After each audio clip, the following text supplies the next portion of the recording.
Hi friends, my name is Jen and welcome to the Book Refuge.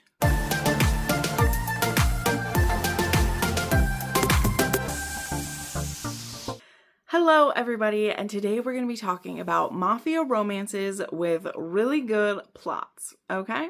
That was requested on my video recommendation form, which is always available in my description if you ever have a suggestion for a video.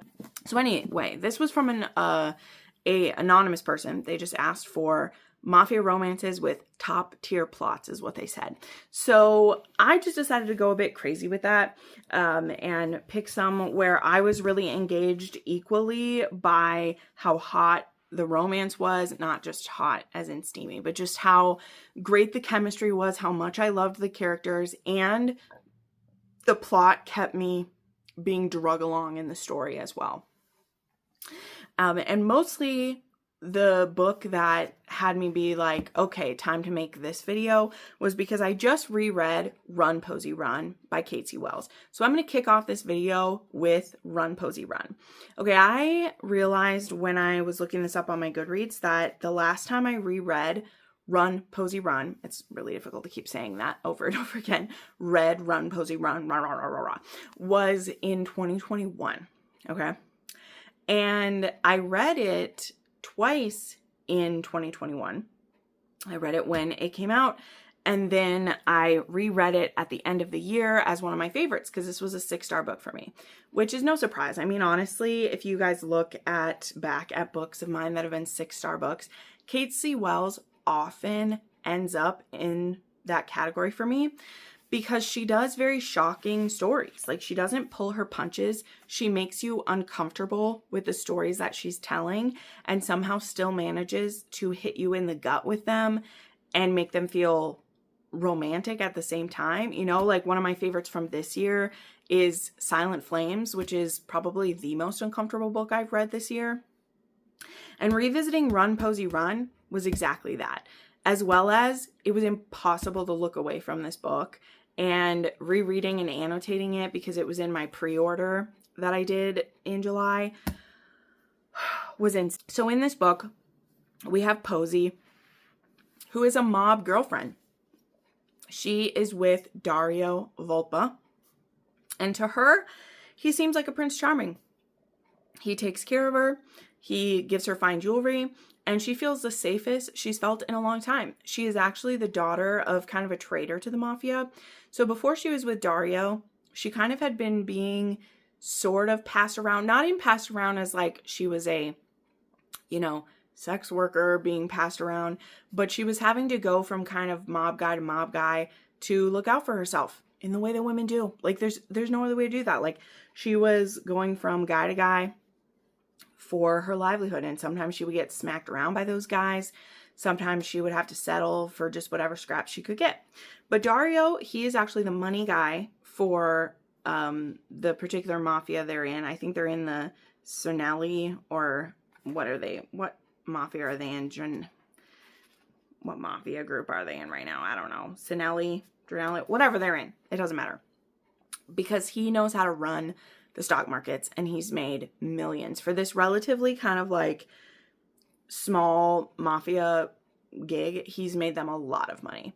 And he definitely is a psychopath in the beginning. But Posey catches his eye, and after she's broken up with her most recent boyfriend, he ends up getting her, and he keeps her for himself, and he ends up keeping her because she's really good at games. And it's as simple as that. He loves playing all different types of games, mostly chess, because she's someone who can actually beat him at them.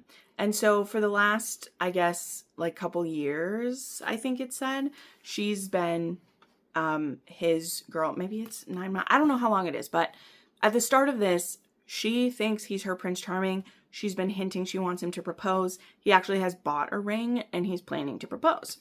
But the way this book starts out, it goes very dark. She gets called into his office, and she thinks she's there to play a game with him. And he sits her on her lap, and he shows a video to her. Now, in the moment, in Posey's point of view, this is very humiliating because he shows her a video, which to her is a video she recognizes, but it is from, I believe, like, how many years ago is it from? I don't know, but she is 18. It's 5 years old. She is 18 in this video. It's from a high school boyfriend, and she's having sex with him, but she has darker hair. She's younger. And she had allowed this video to be taken. But it was from a long time ago. However, it was sent to Dario, and the date has been altered to show that it was only like a couple months ago. It's been altered to show that it was only, let's see, how many time, I don't know. It says December 13th of this year. So however long ago that was, but when he was out of town doing something. And Dario gets so irrationally angry at this that he loses his objectivity, which is very wild once you get to know Dario, because actually he's one of the most logical people you know. Like we said, he is a psychopath. He always thinks things through, but the only emotion he really has no control over once he loses it is his anger. And he sees Posey being fucked by another man, and he does not analyze the video. He just sees it. He sees the date. He knows he was out of town, and he immediately spirals out of control, and he starts calling Posey all of these names. He knows exactly what to say, how to hurt her. He calls her a whore. He calls her a two-timer, and he takes her watch, takes her jewelry, takes her everything, and says, if I see you again, it'll be the last day, and basically has his bodyguard kick her out. And when she's being taken to the train station, which if you watch Yellowstone, maybe you'll know the irony of being taken to the train station, but his bodyguard's name is Ray, and Ray has a bit of compassion for Posey, because whether or not Posey had cheated on him, which Ray doesn't quite know, let's be honest, he doesn't quite know, but he does think it would be really stupid for Posey to have cheated on Dario. And also, anyway, Ray warns Posey. He says, listen, Dario may be letting you go, but you need to go further than this. You need to get out of town. You need to run far, because Dario may be letting you go, but his boss, which I can't remember his boss's name, I don't care what it is, his boss will want you eliminated because he sees you as a distraction to Dario. Now, this immediately makes Posey start thinking, though she doesn't have the time to like try to explain this to Dario, because he got so angry, he wouldn't listen to her. She tries to point out, I look different. My hair isn't that color anymore. I look skinnier. I look like, that doesn't even look like me, but Dario will not listen. He just immediately believes that she would have cheated on him. He just sees her being fucked by someone else, and he completely loses it. Which again is just crazy, because as you'll see later on, like, why does he care? Why does he care? This isn't a man who cares or thinks he has feelings about anything, but they found a way to get to him. But Ray says, he's like, now that they've separated you from Dario, they're gonna kill you. You need to run away. And so Posey has to do that. That's why this is called Run, Posey, Run. She makes it out of town. She has to go find a place to hide. And she also has to come to some hard realizations that she made Dario her, this hero in her mind, this Prince Charming in her mind. And he was willing to just flip on her, not listen to anything she had to say, and just throw her away at a moment's notice. And it's a cold, hard realization for her that leads to a lot of other realizations that I won't spoil them all, because they are what make this book so fascinating. Now, on the other hand of Dario, which I'll say before I move on, because I really can't spend this much time on every single one of these. I have 10 recommendations for you, and we can't spend that long on every one. But Dario, very quickly, once Posey is out of his sight, a few things start to come to mind. He starts realizing that, okay, why did I get so angry about this? Why did I freak out that quickly about it? Maybe I am being a bit irrational. Like, why did I freak out on her like this? And then Ranelli shows up, who is the boss, and he starts saying things like, she was always a whore. I saved you from marrying a whore. And Dario's like, because it was Ranelli's nephew who's the one who like sent him the video or whatever. And Dario was like, no, he acted like a little bitch. He could have come to me and said my woman was cheating on me. And instead, he sent the video not only to me, but to everybody in the organization. He tried to embarrass me instead of just coming to me. So, you know, not only did supposedly Posey do this, but like, you all betrayed me by doing it, is the way that Dario sees it. But it also then comes to Dario's realization that they're going to kill Posey. So now he gets on the same wavelength that Ray realized right away. Like, Ray knew what was going on. And even though Dario might still think that she did cheat on him, he hasn't finally clicked into the fact that the video was a fake. He's like, no, I get to decide when this is over. They don't get to kill her. I get to decide when things are done. And so now he wants her back. So he calls Ray and is like, bring her back. I didn't really want you to. And he's like, she's already gone, boss. You told me to get rid of her. She's already gone. He's like, well, go get her back. Well, Posey had dumped her phone. She dumped her credit cards. She dumped everything. And she managed to slip away. So now Dario's trying to hunt her down. Ranelli's trying to hunt her down. And Posey's just trying to survive. And, you know, we're going to see how Dario gets her back. And when he gets her back, how's he going to convince her that he was wrong? Will he even care to convince her that he's wrong? Or will he have dropped the facade because he doesn't need to try to convince her anymore? He can just keep her. And how's that all going to play out? So anyway, there's a whole bunch going on with this.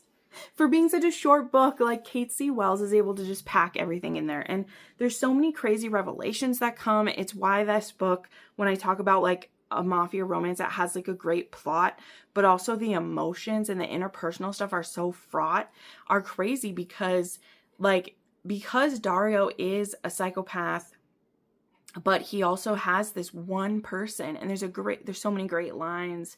Like, Kate C. Wells has so many good zingers in there where she just, you know, it makes Posey rethink, because Posey does let Dario do whatever he wanted to do to her. And she took it as love when he would have sex with her whenever he wanted, when he wouldn't care about if she would come or not.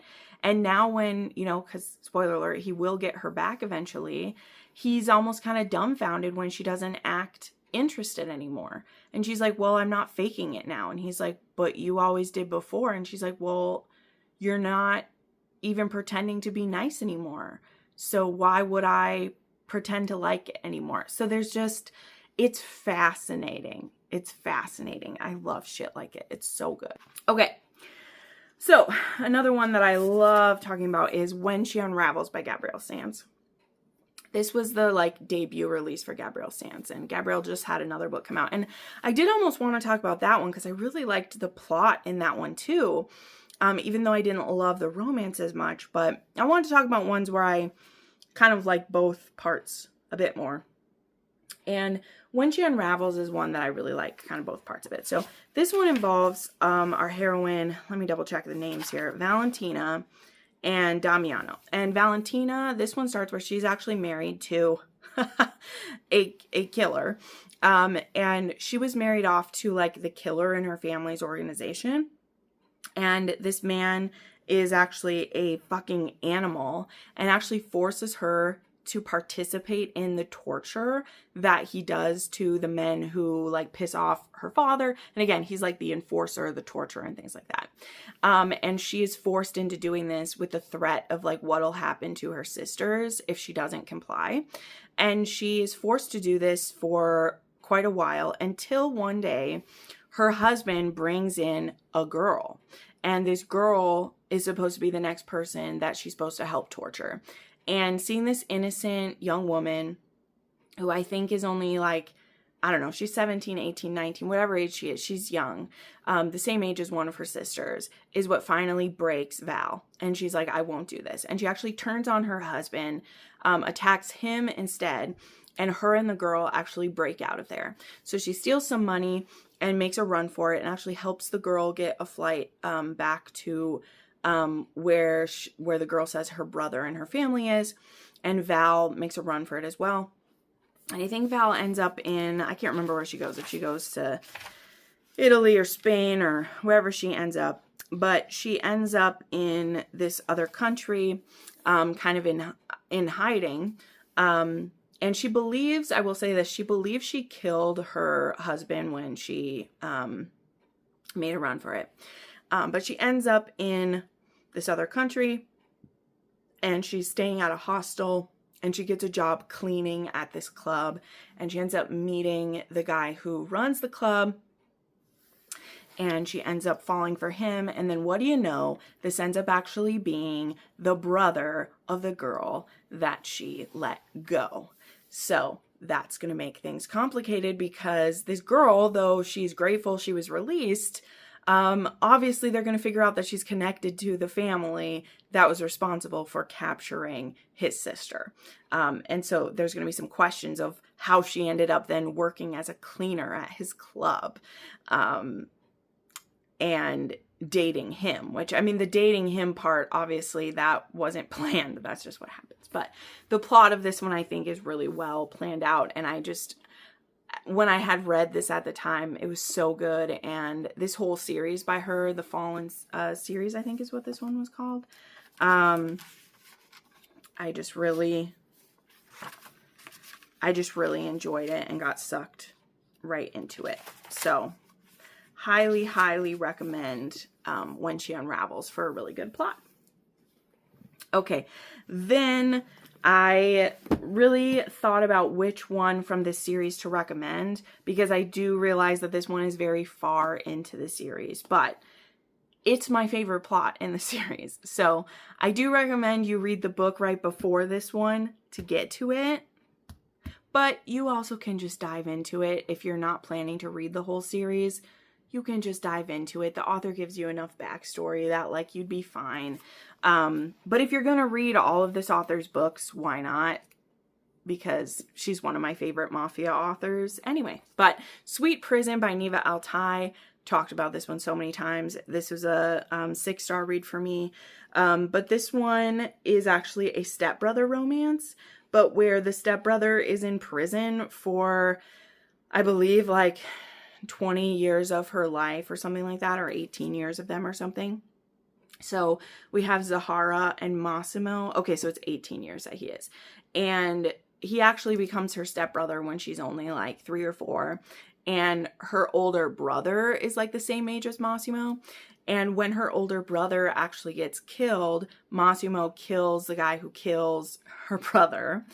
And instead of him like getting a slap on the wrist, he pleads like guilty for this, but he ends up getting the book thrown at him and he gets put in prison. And so then Zahara's father, who is Massimo's stepfather, is the one kind of running the business in his stead. And when Zahara is a teenager, she actually ends up starting a kind of like pen pal situation with Massimo. And at first he's kind of ignoring her letters, but then he starts to notice that some of the things she's writing him don't match the things that her father is telling him when he comes for his weekly meetings with him. And so Massimo, who at the time cares nothing about Zahara, like when he starts writing letters with her, he's like, this is just very convenient to me that my younger stepsister is helping me out like this, right? I'm going to use her to get the information that I need. Then when he actually meets her in person for the first time, it's actually at the funeral of her father. He sees what she looks like and he's like, oh shit, I might be in trouble. She's beautiful. And by then it's far, far too late for him to start pulling away because they're already falling in love. And as much as he'll try to run and hide from it, he's already in pretty deep. But there's some really great plot going on in the background, and her being a spy and being able to affect change within the organization. I really love how that is done in here because she is a woman in a position where she would normally not have any power or any say over her life, but being the one who's funneling information into the man who is going to be in power when he gets out of jail, gets out of prison, is a very interesting, dynamic, very interesting, way to look at it. So I really enjoy how that one plays out. Okay, then there was The Kingpin's Call Girl by Annika Martin. And this was actually one that I read during the Mafia Romance Readathon this year. And I thought it was very unique. Like, literally one of the things I keep saying about it is how unique the plot was. And I really enjoyed that.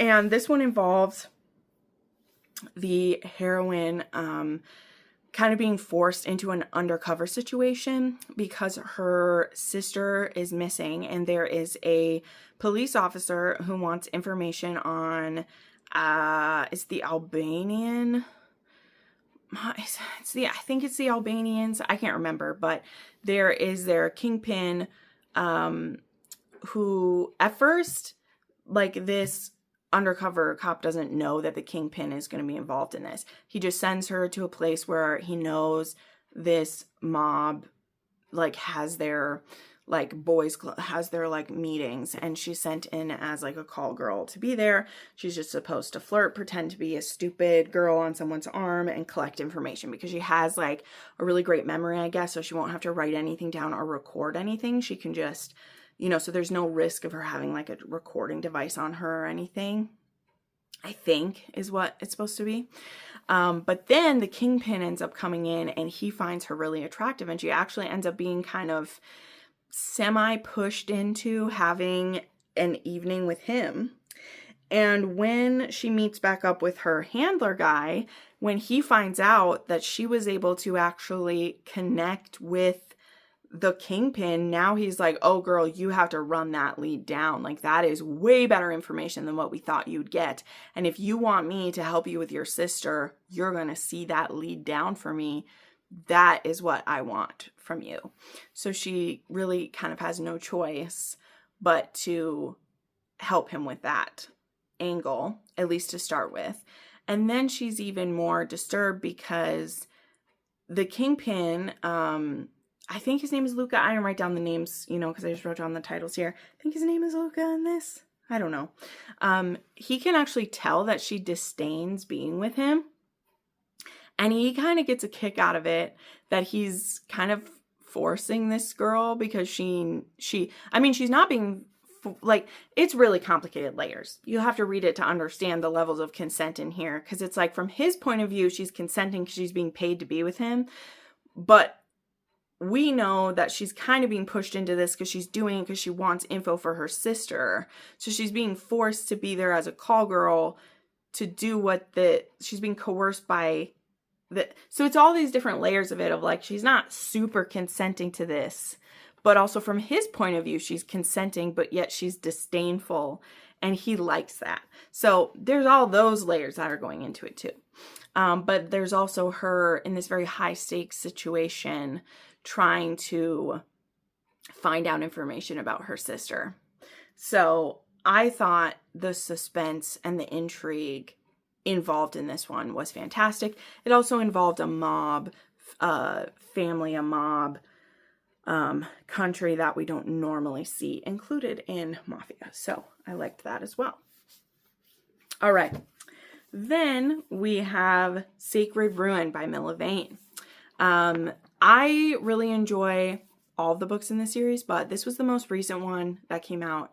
And this one involves a mental institution, a religious one. So trigger warnings for that. This won't be for everybody by any means, okay? And you guys know, big trigger warning for me, well, maybe you guys don't know, I'll tell you, is actually forced institutionalization. Okay, that's not usually a thing for me. However, I really did like how this one played out because it was someone like being rescued from one in a way. And so I liked that about it. But anyway, we had Katerina, who her mother got her put into Hollow Hall Institute, place for the lost, broken, and the damned. And so she was experiencing visions, and she was supposed to be taken care of there. But they're the doctors, the priests, and the nuns who are supposed to take care of her mind and look out for her soul. They're actually very evil, disgusting men who are running some sexual and mental experiments on her and assaulting their people. And there's also patients who go missing, patients who horrible things are happening to them.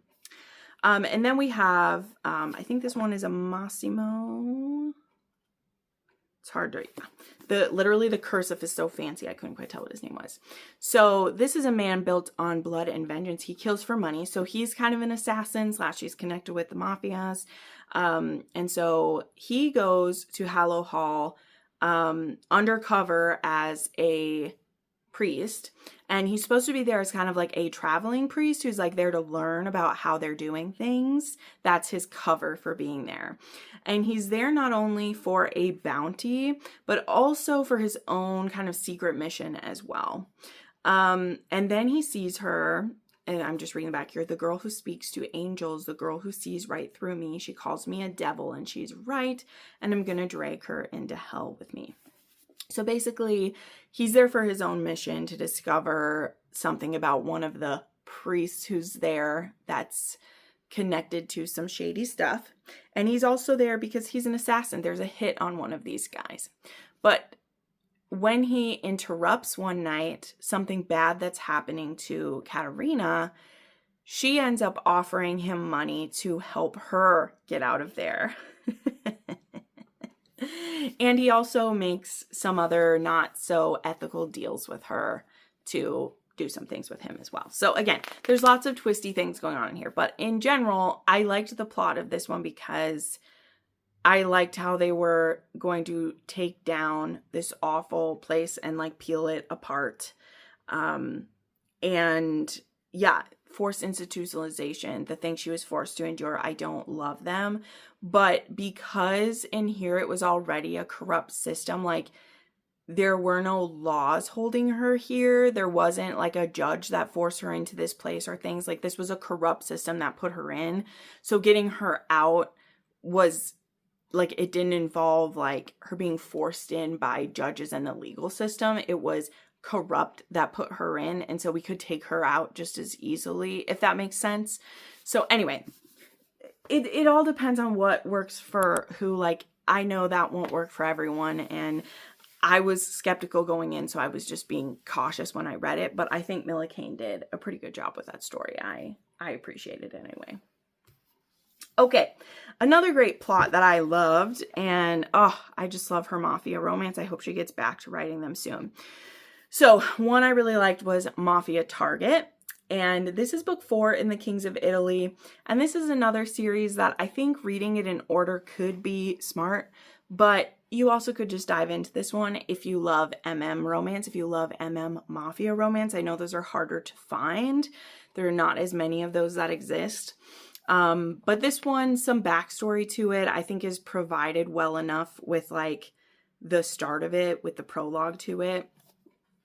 But you also, this whole series is good in my opinion, but the plots are all really great. But this one we have Giulio, who Julio, however you say his name, I don't know. He renounced his birthright to be an Italian mafia heir because he's gay. And they would have, or are trying to kill him because of his sexuality, as it is anyway. And so his father chose to stand by him and love him, but it was just putting everybody at risk if he stayed where he was at. So to evade his enemies, he stays on the move. But there is Alessio who is actually sent after Julio, and there's actually a point where he's one of the only people who's actually evaded Alessio being sent after him, and so that's really made him even more determined to go after him. And the thing is the more he stalks him and is sent after him to take him down, the more attracted he gets to him. And it's also, you know, as someone himself who I believe Alessio is bisexual, there is something a little offensive to him as well, that it's like, I'm being sent to take this guy out solely because he's gay and doesn't fit into what they want for the heir to this. Like, that's kind of fucked up, you know, type of thing. But there's some really great hate sex scenes in here. There's some great situations that happen in here, let's just say. But yeah, it starts off with like Julio's one of the only men who's ever lived when Alessio was sent to kill him, and so that makes him even more determined to go after him. But the more reconnaissance he does and the more he finds out about him, the less he wants to actually kill him because of those reasons. So really enjoy that one. Okay, then we have Beautiful Venom by Rena Kent. This was the first book in her, I mean, what was this series even called? Is this the Venom series? I can't remember what she decided to call this one or whatever. But this is a like dark hockey romance slash the Viper. Oh, is it the Vipers series? I don't remember. But this one is an MF dark hockey romance. There's a secret society. And in my opinion, of the three in this series, this is my favorite one. And I think it handles the secret society the best. And I think the secret society got less well defined in the following books. So I like this one the best because A, I like Kane the best. I think he's a sociopath. I think he's really fucked up. I love how he fucks with Dahlia. I love how Dahlia isn't a, pardon the pun, but a wilting flower. I love how determined she is to try to help her sister who is in a coma, and she blames this secret society for her ending up in this coma, and she pursues finding out what she can, and to do that she has to go through this initiation, which involves letting Kane basically do whatever he wants to her. And she just refuses to back down. And a lot of twisted stuff happens between the two of them. And before Kane knows it, he's a bit too involved with her more than he should be. And I just love the push and pull between the two of them. And again, I like how the secret society is pretty front and center in this one. I don't think they hold that up well in the next two books, in my opinion. But in this one, if it was in a bottle, if it's in its own thing, I think it does it really well. And I just love the plot and the sinisterness of it and the way we kind of feel trapped within it and how are these two going to survive, how it's all like coming in around them. And I really like those type of stories. So I really like Beautiful Venom. I think it does a really good job with that for sure. Okay. And then finally, I want to end with a series that I think the plot overall is absolutely bonkers, but it's so addictive that I've shared this series with people many times over the years. It is very bingeable. It's a series you must read in order and may drive you a little nuts as you do it. It's so good. But it starts with... I grabbed just two from the series. It actually starts with Accidental Witness, which I think Accidental Witness can be read kind of as a standalone. I think once you go into Resisting Mateo and then start working your way through all of the books. So yes, this is the Morelli family series by Sam Mariano. And I think once you start working your way through this series, it's flabbergasting. Like, it's so good. But yeah, I have book 5 and 6 right here because this is where I think it really goes nuts. Books 1 through 4 each have a different like romance in them. And then once you go to books 5, 6, 7, the plot is just crazy. I can't even like talk about it because books 1 through 4 are just so different from 5, 6, and 7. And if you've read these books, you know. But these are older books by Sam Mariano. At this point, I think we're looking at like 10 years old for these. Are we? Yeah, we're coming up on 10 years old for these. And they're just so crazy. Like, they're just so crazy. She breaks so many rules of like romance and of like your expectations for a story. And I'm not saying I want to read that all the time, but with someone like Sam Mariano, it's so fun to go on the journey of that. That is just crazy. You know, you just can't, like, you're just shocked that an author's actually doing it, right? And I mean, I believe that's what she has planned for the next 3 books in her Coastal Elite series too. And I'm so excited to see how that plays out. Very much looking forward to that because Sam Mariano's amazing. So when we talk about top tier plots, I think the Morelli series absolutely is up there because nobody else tells a story like that. And there's good reason for it because it doesn't work for everyone. That's why. But damn, it's good stuff. It's good stuff. So, all right, there you go. That is what I'm sharing for Mafia Romance with top tier plots, some of my favorites. Let me know some of yours. There definitely are more. I just kind of kept it to these ones today. But let me know some of yours. I'd love to hear them. And yeah, I'll have links to these down below if you'd love to read them. Make sure you hype this video, like this video, share it with your friends, and I'll see you next time. Bye-bye.